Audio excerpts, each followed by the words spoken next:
Let's spend this section looking at the Proc FS. This is a virtual file system maintained by the Linux kernel. It's important because it houses all sorts of information surrounding the state of affairs with the kernel and the applications that are running, which constitute your system. So, Proc FS, or file system. And as mentioned, it is a virtual file system managed, as all things are, by the kernel. But more importantly, it provides a window into the state of affairs of your kernel and running applications and connected devices. So if you need to know more information about your applications than general utilities provide, this is where, on any Linux system, you will want to explore the Proc file system. Now, it's normally mounted in user space, so mounted in user space, and is accessible via /proc. There's also another file system, sysfs, but in this section we look at the virtues of procfs. We'll discuss sysfs as time permits throughout our studies. So it's a virtual file system managed by the kernel. It provides a window into the kernel's activities, which includes all of the applications and hardware managed by the kernel.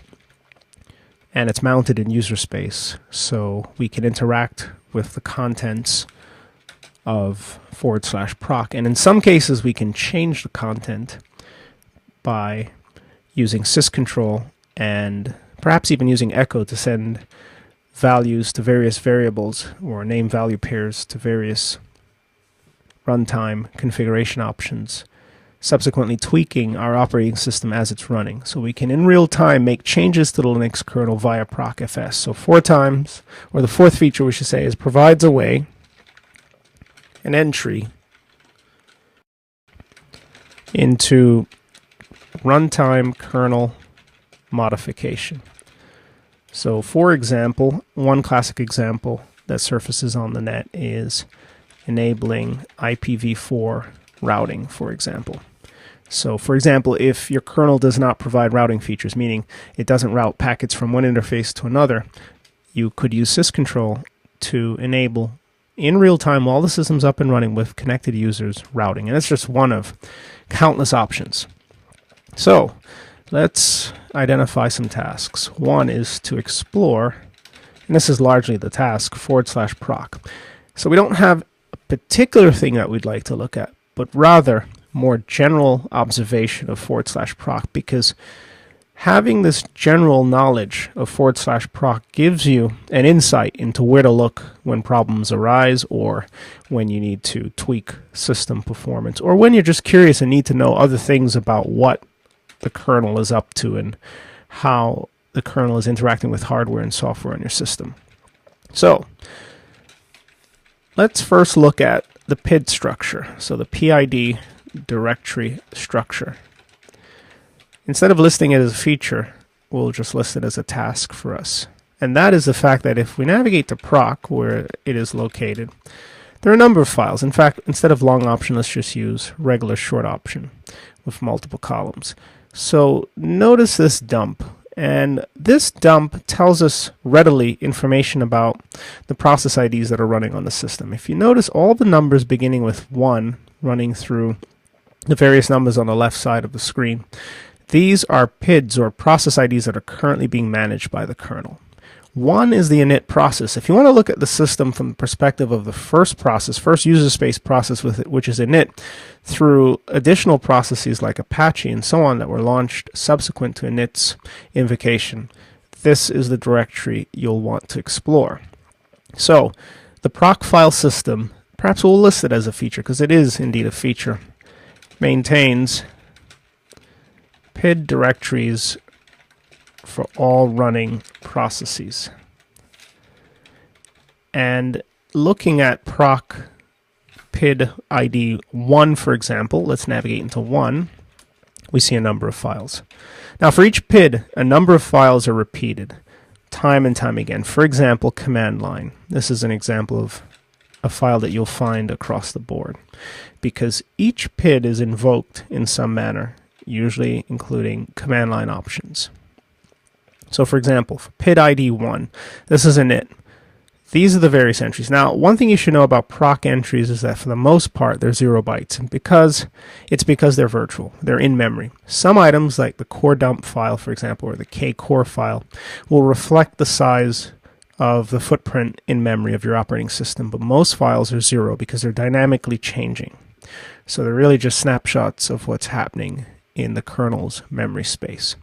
So what's of interest to us? Well, init started a number of different things when it was called by the Linux kernel. How did init start? Well, the command line file, for example, which exists for each PID, gives us some sort of insight. So PID directory structure.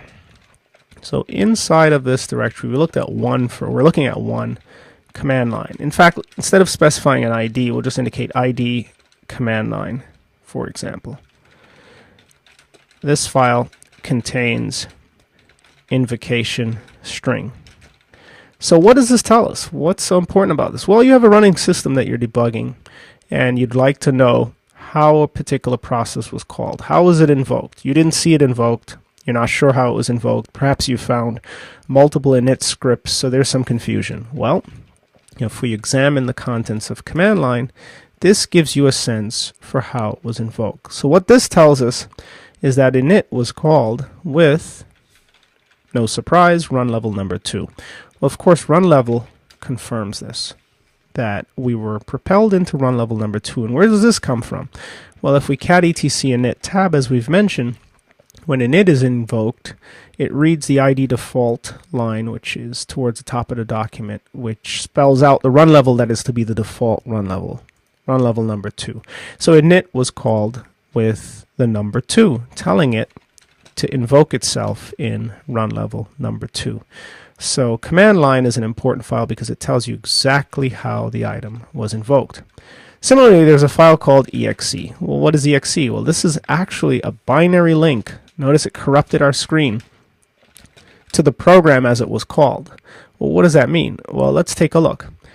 Exe is a symbolic link to the program that was called, and that is why if we try to interact with it, it dumps in many cases binaries, unless of course the item that's called is a script. So this is another important item. Let's just note this as well. So in ID you'll also find exe, and this is a symlink to the process, and this could be shell script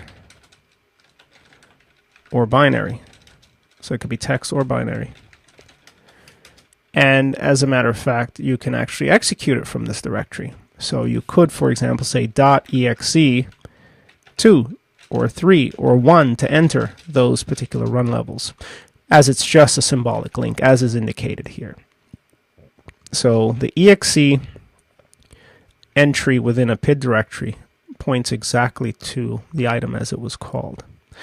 Now, there are a number of other items that may or may not be of interest. For example, status. Let's take a look at that item. Now, we've proceeded or drilled into the PID structure. There are files one level up in Proc that are of importance. We'll get to them in a moment.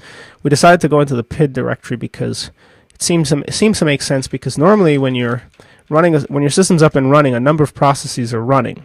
So it begs the question, well, where are these processes tied, and where can I get more information, or where can we get more information about the processes that are running? By the way, PS, let's just note, this is yet another feature, that user space programs like PS derive information from /proc. A number of programs. Most of the programs that you run, netstat, PS, top, so on and so forth, pull their information directly from /proc, as it's dynamically updated all the time.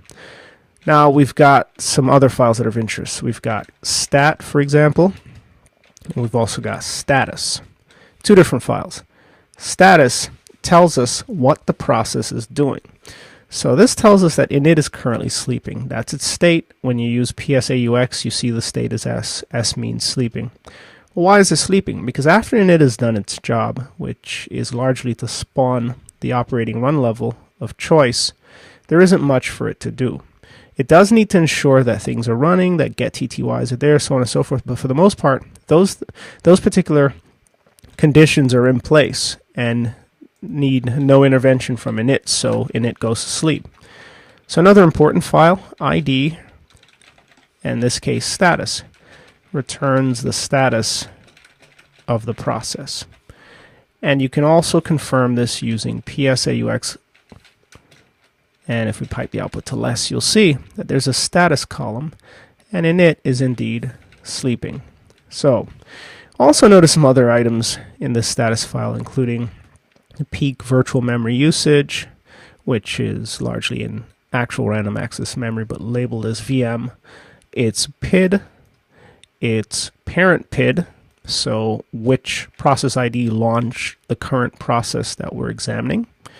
And 0 belongs to the scheduler, by the way, which is the kernel. So the kernel is rooted or indexed at 0, which calls as its first user space process init.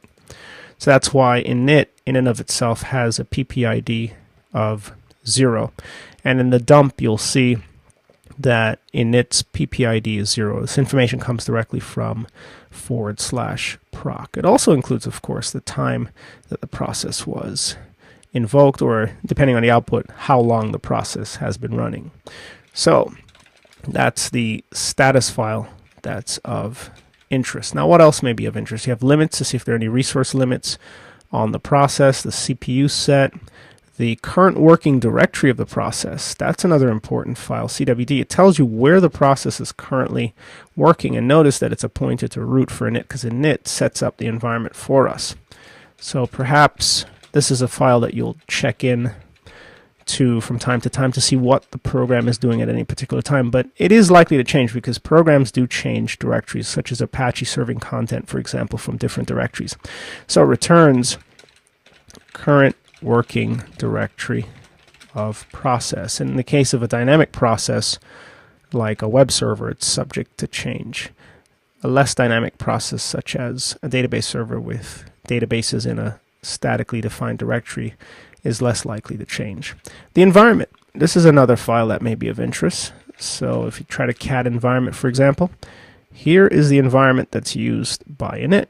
This includes whatever variables are set for init when it comes up. So let's just include that as well. You could argue to some degree that all of the items that you see are important, and they are, but some are more important than others. So returns the working environment of the process. This is very important as well because sometimes you need to debug why a process is unable to, let's say, execute another process, and it could be because, let's say, the home or the path variable is not set accordingly. For example, init's environment includes a home variable of /init, or / that is, init, and equals, it shows where init is located in sbin, and the terminal, the Linux kernel image, the path, and the pwd, and so on. So the environment is the full set of variables used by the process at any given time. And again, a number of other items are of interest. You've got a net directory, for example, and this includes the network setup for the process. Notice that we see entries for virtually all of the protocols supported by the system, IPv6, version 4, TCP, UDP, you name it. Because init sets up the environment, it loads other processes that rely upon those different protocols. So rather than go through each and every file, we just wanted to cover some of the files to give you a flavor for what you're likely to see. Here's another one, login UID, for example, when you enter these directories, which includes the UID of the login. Now let's navigate one level up. That's PID 1. Now, what if you wanted some more useful information, such as for processes that are more important to you, that service your user community, such as Apache web server, for example? So how do we know of all of these PIDs where Apache resides? Well, two ways.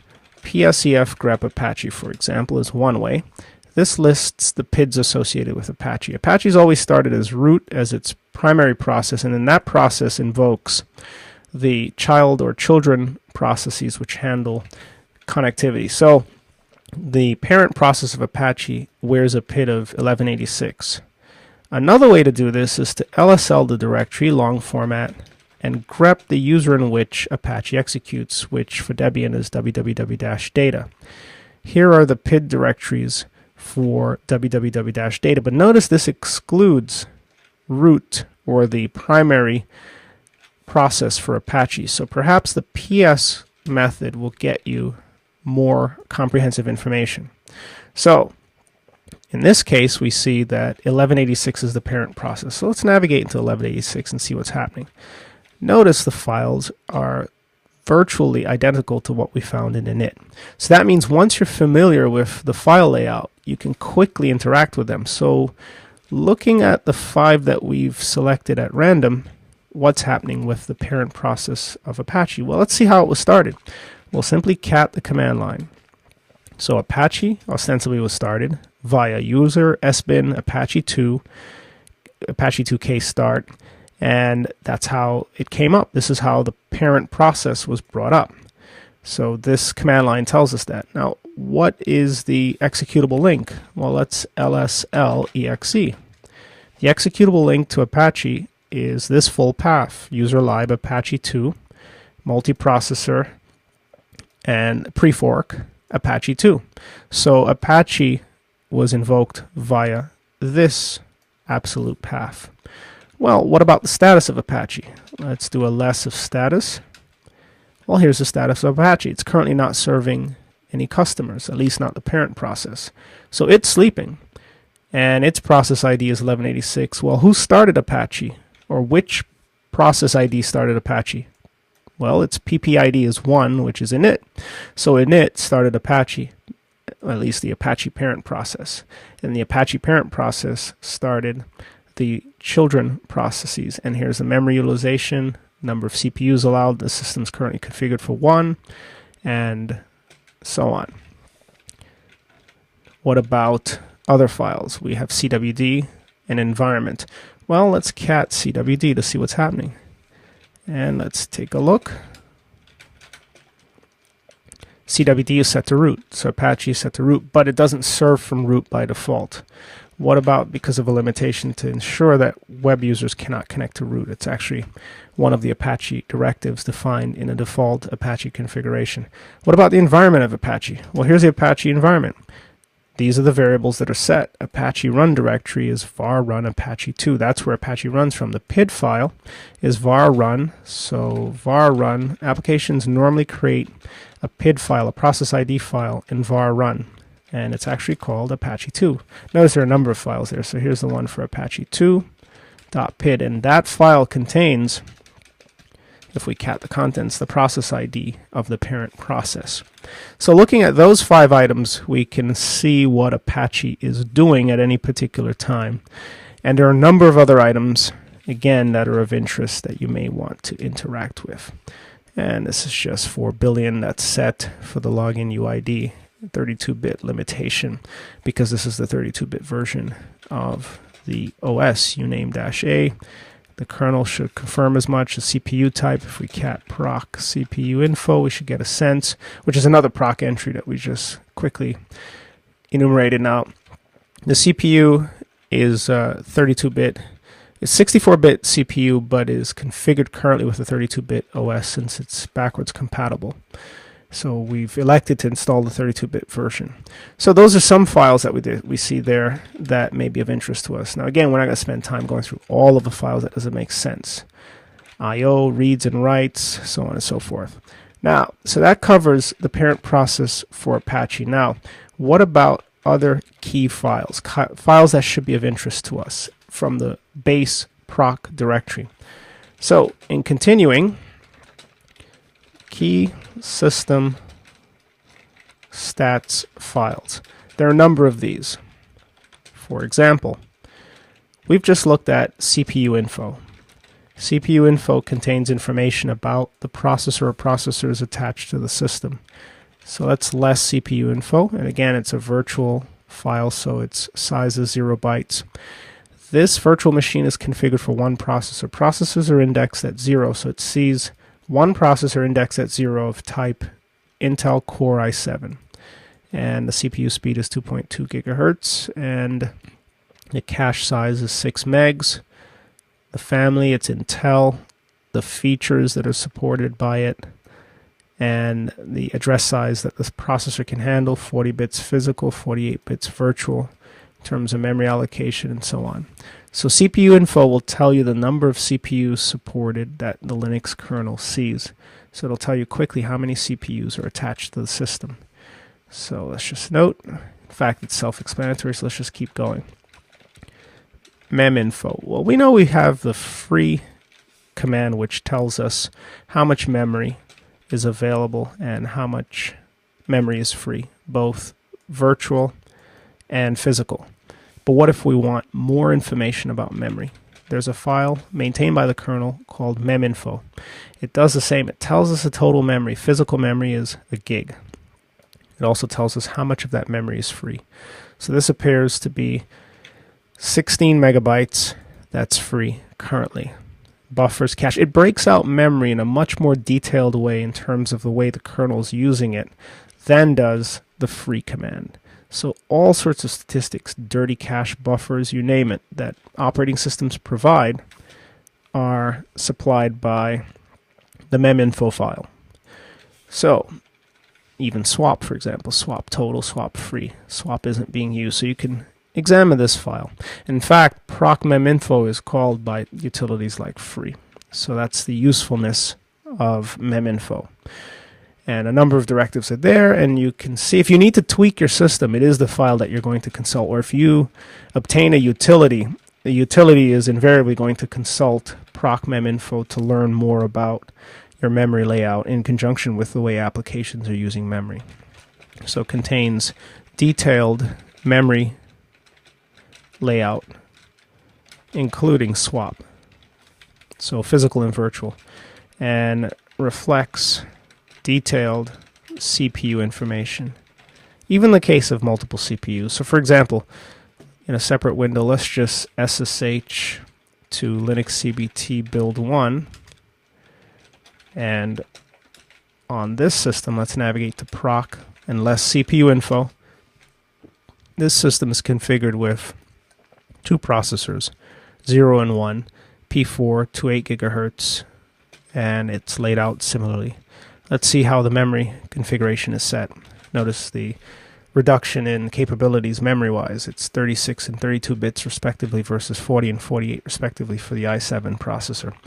Let's cat or less meminfo, and this system has about 3 gigs of memory, of which about a gig, or about in this case 109 megs, free, so 2.9 roughly gigs are being used. And swap-wise, it has 2.5 gigs, of which they're all free. So the system's using entirely memory. But of course, free would have told us that. 3 gigs, physical, 2.5 gigs on the swap side. So that's meminfo. What else is of interest to us from this directory? Again, you can just ls, you'll see these files are here, and you can extract which ones are of importance to you. Well, you've also got the command line file.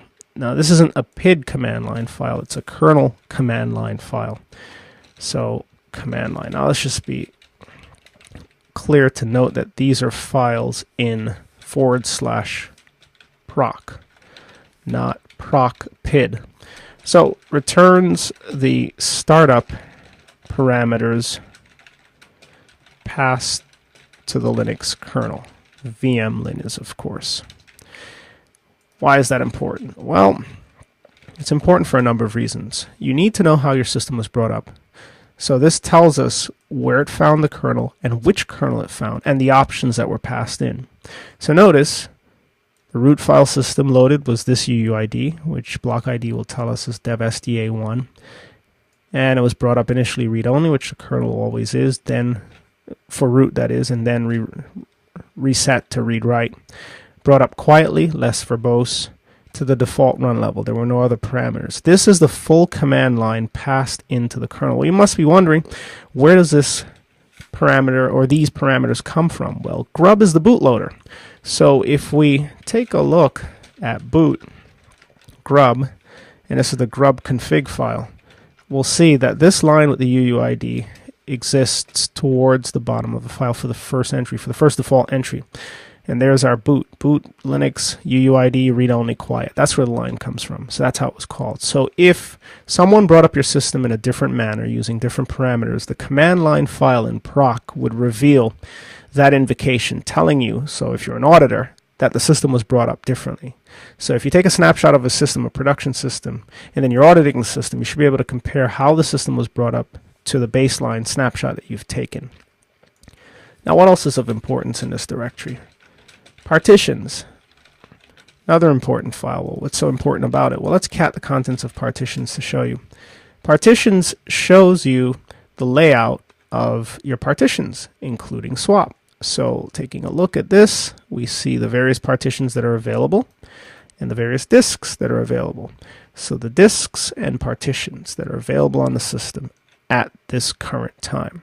That's the importance of it. Well, how true is all of this information? Well, as we can see, DevSDA is this particular object that's about 10 gigs. But within DevSDA, we have SDA1, which is the full, roughly the full 10 gigs with a little bit free for the swap.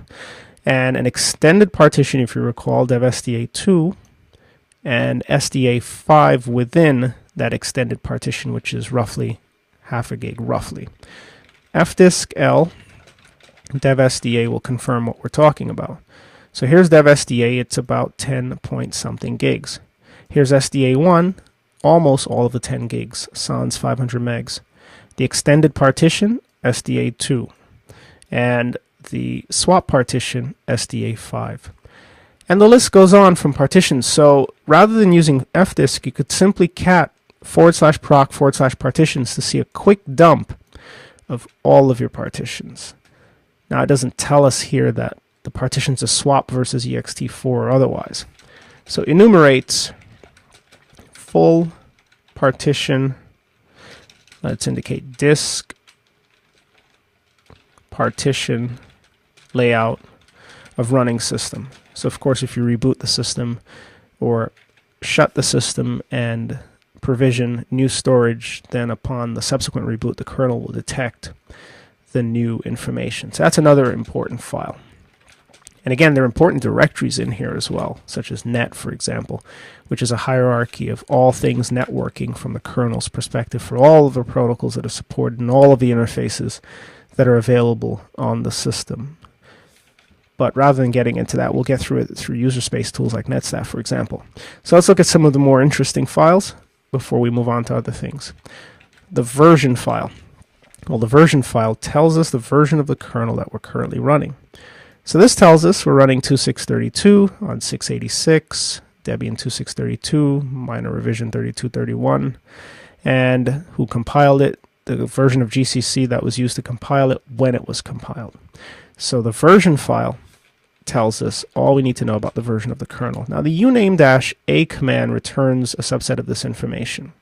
So uname is another command that's helpful, which relies upon the version file. So version enumerates the version of the currently running Linux kernel.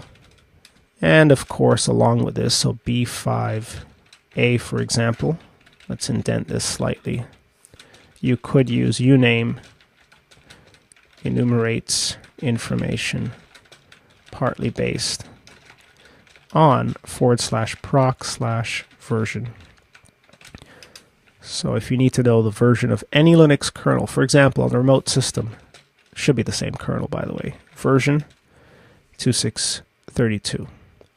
We've upgraded it from 2626 to 2632. 2626 was used with Debian 5x or Lenny.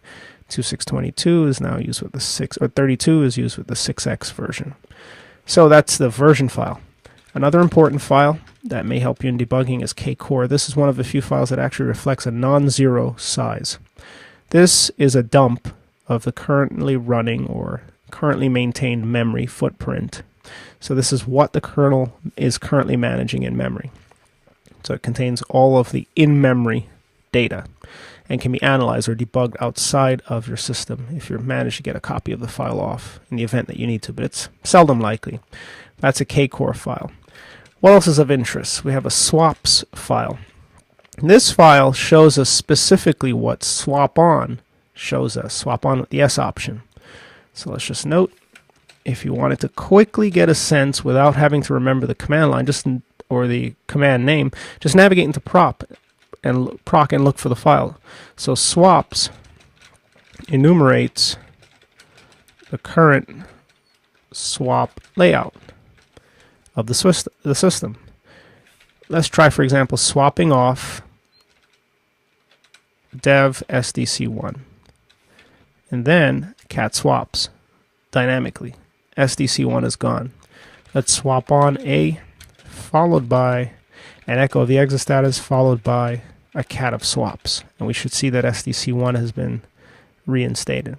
So this is a dynamic dump of the kernel's swap options, including priority sizes, whether or not the objects are partitions or files. What else is of interest? File systems. Another important file. Let's just include this in our dump.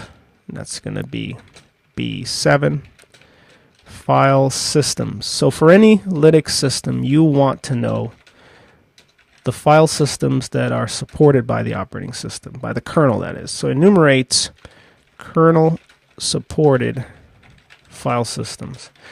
Now we say kernel supported because the Linux kernel is designed to be compiled however you'd like. There are some off-the-shelf, if you will, compilations that we for the most part use. But if you're customizing your kernel, then you may root out or extract many of the file systems that are superfluous to make the kernel smaller, to be more efficient for your device. So as we can see, this kernel supports a number of file system types. The no dev prefix means that they need not be block devices in order to use them. So here are the types supported, such as tempfs, which is an in-memory file system, which is very fast. So let's say you have a system with a couple hundred gigs of memory. So long as it's up and running, you could perhaps segment off a section of that memory, maybe 100 gigs, treat it as storage and put a database in it, and that would produce lightning fast queries. And we see other types that are more familiar from the block world, such as ext3 as well as ext4.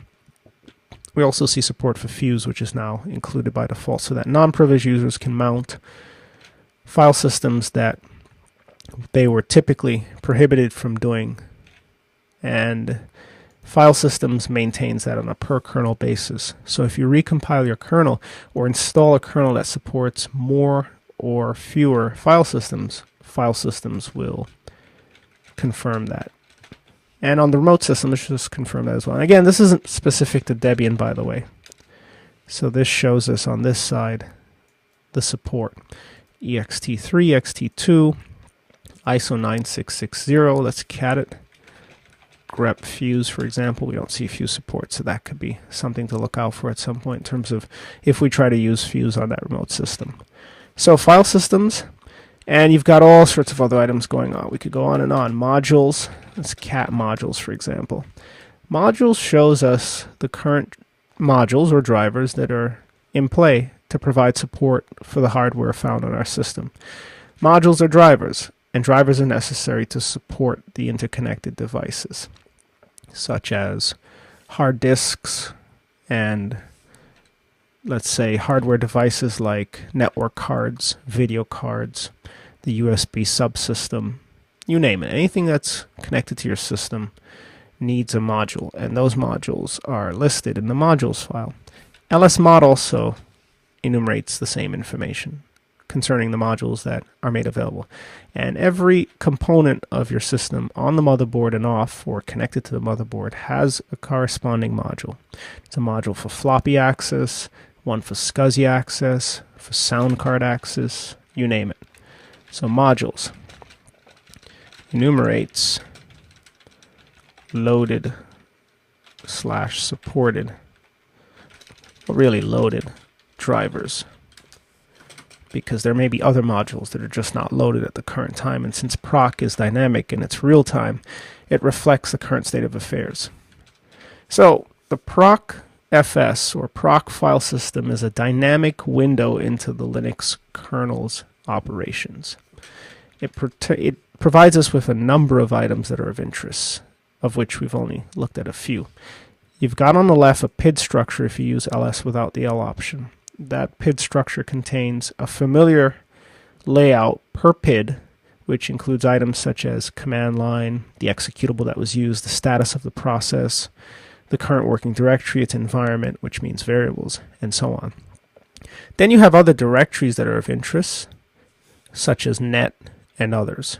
Then you've got useful files such as the command line that the kernel used to start, and version, and file system swaps, etc. There's even uptime. We didn't even look at this. This is the system uptime, which uptime uses, which is another utility. So many items, but this is where you navigate to learn more about how the kernel views your system at any particular time. So I encourage you to explore it at will over time. No need to memorize everything up front. Just take your time and do it slowly over time. You'll become more familiar with the items that are in here. There are items in here that I'm learning all the time as well. So it isn't something you outright remember rather quickly. You just study it slowly but surely over time. You reference the items that are of interest to you time and time again, and you'll know that they're there. You can always get a window into the system. Here's yet another one, the load average, 1, 5, and 15 minutes of the system. Let's just include that as well before we round out. Load average of 1, 5, 15 minutes of jobs that are waiting for either CPU or disk access, which would be a bad thing. That means you have a bottleneck on the storage side. So that is the importance of the Proc file system. As mentioned, this isn't the only virtual file system. There's also the sysfs or sys file system, which is available as well. But that we'll discuss at another point. We'll also look at syscontrol to show you how you can manipulate some of these variables on the fly. In general, many of these files, so long as your root, can be updated by using a simple echo with output redirection to change a variable, or using syscontrol to carefully change the variable, which changes the behavior of the kernel on the fly. So you can flip these switches on the fly. So that's a little bit about the Linux Proc file system. Regardless of distribution, this is the layout that you'll find. It's specific to the Linux kernel and not to the distribution.